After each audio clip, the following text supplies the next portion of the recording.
Welcome to సమయం TV. మనం చూసుకున్నట్టయితే ఓవరాల్ పరిధి వరకు కూడా జిహెచ్ఎంసీని విస్తరించాలి అనేది కూడా ప్రభుత్వం ఇప్పటికే డిసిషన్ తీసుకోవడం జరిగింది. ఇందుకు సంబంధించిన పనులు కూడా వేగవంతంగా సాగడం జరుగుతుంది. కేబినెట్ లో తీసుకున్న డిసిషన్ కూడా జిహెచ్ఎంసీ కౌన్సిల్ సమావేశానికి పంపించడం జరిగింది. అక్కడ కూడా వాళ్ళు తీర్మానం చేయడం జరిగింది. సో మొత్తంగా ఇప్పటి వరకు చూసుకున్నట్టయితే జిహెచ్ఎంసీకి సంబంధించి చూసుకున్నట్టయితే 617 స్క్వేర్ కిలోమీటర్లతోటి గ్రేటర్ హైదరాబాద్ విస్తరించి ఉండడం జరిగింది. సో మొత్తంగా గ్రేటర్ ని ఎక్కడైతే ఓఆర్ఆర్ వరకు పరిధిని విస్తరిస్తే మాత్రం 6170 స్క్వేర్ కిలోమీటర్ల వరకు ఈ పరిధి కూడా ఉండడం జరుగుతుంది.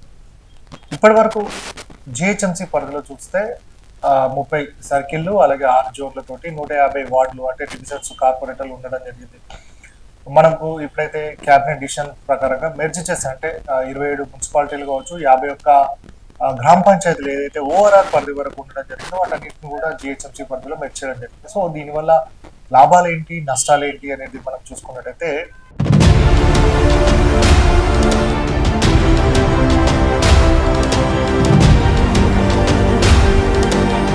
మెర్జ్ చేసిన తర్వాత చూస్తే దాదాపుగా 1,30,00,000 వరకు కూడా మొత్తం జనాభా అనేది కూడా రావడం జరుగుతుంది. ఇప్పటి వరకు చూస్తే మాత్రం ఒక 60 లక్షలు 70 లక్షల వరకు మాత్రం జిహెచ్ఎంసీ పరిధిలో జనాభా ఉన్నట్టుగా తెలుస్తుంది. 2011 జనాభా సెన్సస్ ప్రకారంగా ఈ వార్డుల విభజన అనేది ఉండడం జరుగుతుంది.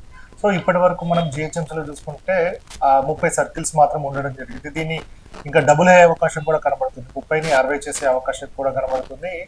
అలాగే 150 కార్పొరేటర్లుగా డివిజన్స్ ఏవైతే ఉండడం జరిగిందో వాటిని డబుల్ అంటే 300 లేదా 306 వరకు కూడా పెంచే అవకాశం కనబడుతుంది. అంటే దేని ప్రాతిపదిక తీసుకుంటారు అంటే మనము గతంలో చూసుకుంటే 40,000 నుంచి ఒక డివిజన్ లో 45,000 వరకు ఉండడం జరిగింది. అంటే 40 to 45,000 పాపులేషన్ అంటే అక్కడ డివిజన్ లో ఉంటే దాని ప్రాతిపదిక తీసుకోవడం జరుగుతుంది. దీంట్లో 10% పెరగొచ్చు తరగొచ్చు అనేది కూడా ఉండడం జరుగుతుంది దాన్ని బట్టి.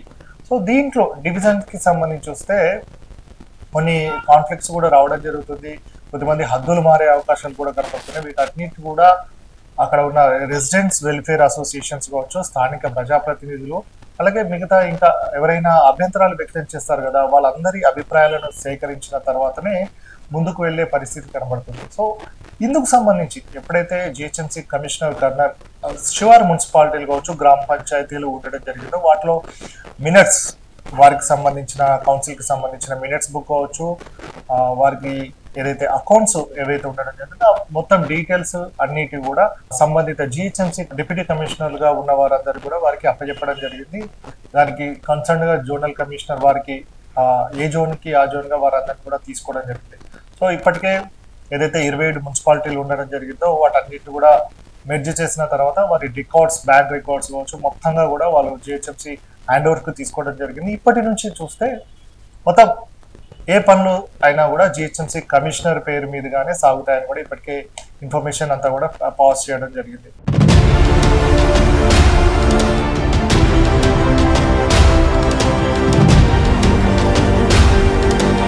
సో ఇప్పటి సిచ్యువేషన్ బట్టి చూస్తే మనం మెరిట్స్ అండ్ డిమెరిట్స్ వరకు వెళ్తే మాత్రం ఫస్ట్ మనం ఒక ప్రాపర్టీ ట్యాక్స్ గురించి మాట్లాడదాం. జిహెచ్ఎంసీ పరిధిలో మాత్రం ప్రాపర్టీ ట్యాక్స్ చాలా తక్కువ అనేది అంటే కంపేర్ టు శివారు మున్సిపాలిటీకి సంబంధించి ఇక్కడ మాత్రం చాలా తక్కువ అని కూడా చెప్పుకోవచ్చు. అక్కడ మున్సిపల్ యాక్ట్ ప్రకారం గత ప్రభుత్వంలో ఉన్నప్పుడు కొత్తగా మున్సిపాలిటీలు ఏవైతే ఏర్పాటు చేయడం జరిగిందో అక్కడ ఎవ్రీ ఇయర్ పెంచుకునే విధంగా కూడా అక్కడ వెసులుబాటును కల్పించడం జరిగింది. అందులో భాగంగా అక్కడ పెరిగే అవకాశం ఉంది. సో ఫర్ సపోజ్ అక్కడ శివారు మున్సిపాలిటీలో మనం ఫిర్యాదు కూడా అటు బోడుపల్లి కావచ్చు, అట్లాంటి గట్కేసర్ లాంటి ప్రాంతాలు కావచ్చు, ఇటు బట్లగూడ జాయింట్ లాంటి ప్రాంతాల్లో మున్సిపాలిటీలో చూసుకున్నట్టయితే దాదాపు అక్కడ 4,000కు సంబంధించిన ప్రాపర్టీ ట్యాక్స్ ఉంటాయి. ఇక్కడ దాంట్లో సగం వరకు అంటే 2,000 3,000 వరకే ఉండేది. అంటే ఇక్కడ ఇంకా ఎక్కువ ఉండాల్సింది కానీ తక్కువనే ఉంది.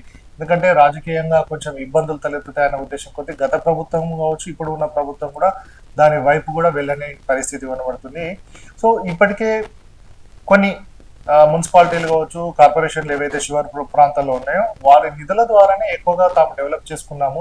ఇప్పుడు జిహెచ్ఎంసీలో కలపడం వల్ల తమకు ఇబ్బంది తలెత్తుతుంది అనే మాట కూడా అది కూడా ఒక వాస్తవంగానే ఉండడం జరిగింది. ఎందుకంటే ఇక్కడికి వెళ్తే తమ పరిస్థితి ఏ విధంగా ఉంటుందో ప్రతిదానికి కూడా జిహెచ్ఎంసీ అని అంటే పనులు కావు అనే ఒక సందిగ్ధం కూడా అంటే ప్రజల్లో పడిపోయింది. కాబట్టి ప్రతిదానికి కమిషనర్ లెవెల్లో వెళ్ళాలంటే కూడా కాని పరిస్థితి. సో ఇందులో భాగంగానే దాదాపుగా ఈ వార్డుల విభజన అంతా కూడా దాదాపుగా కొన్ని రోజుల్లోనే పూర్తి చేసే అవకాశం కనబడుతుంది. ఎందుకంటే పాలక మండలికి సంబంధించి ఫిబ్రవరి 11th అయిపోతున్న సందర్భంలో జనవరి వరకు ఇదంతా ప్రాసెస్ ని కంప్లీట్ చేస్తే పాలక మండలి అయిపోయిన తర్వాత మార్చి నెలలో ఎలక్షన్స్ వెళ్లే అవకాశం కనబడుతుంది. సో ఇందులో భాగంగానే దీనికి సంబంధించిన పూర్తి స్థాయి ఏదైతే విభజన అనేది ఉండడం జరిగిందో వార్డులు కావచ్చు, సర్కిల్స్ కావచ్చు, జోన్స్ మనకి ఇప్పటివరకు 6 జోన్లు ఉండడం జరిగింది. దీన్ని కూడా 10కి పెంచే అవకాశం కనబడుతుంది.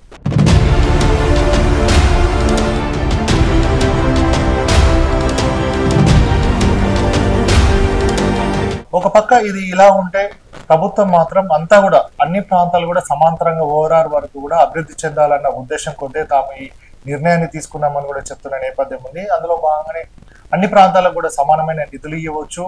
అన్ని ప్రాంతాలను కూడా అంటే ఒక కోకాపేట, గచ్చిబౌలి లాంటి ప్రాంతాలే అభివృద్ధి చెందుతున్నాయి. మిగతా ప్రాంతాలంతా కూడా అభివృద్ధికి ఆమర దూరంలో ఉన్నాయి కాబట్టి ఇదంతా కూడా అభివృద్ధి చెందే అవకాశం కనబడుతుంది అని ప్రభుత్వం అంటుంది. సో ఏది ఏమైనప్పటికీ కూడా ఒక మహానగరంగా ఇప్పటికే గ్రేటర్ హైదరాబాద్ ఉండడం జరిగింది. 1955లో ఎంసీహెచ్ ఏర్పడితే తర్వాత 2007 జిహెచ్ఎంసీ ఏర్పడడం జరిగింది.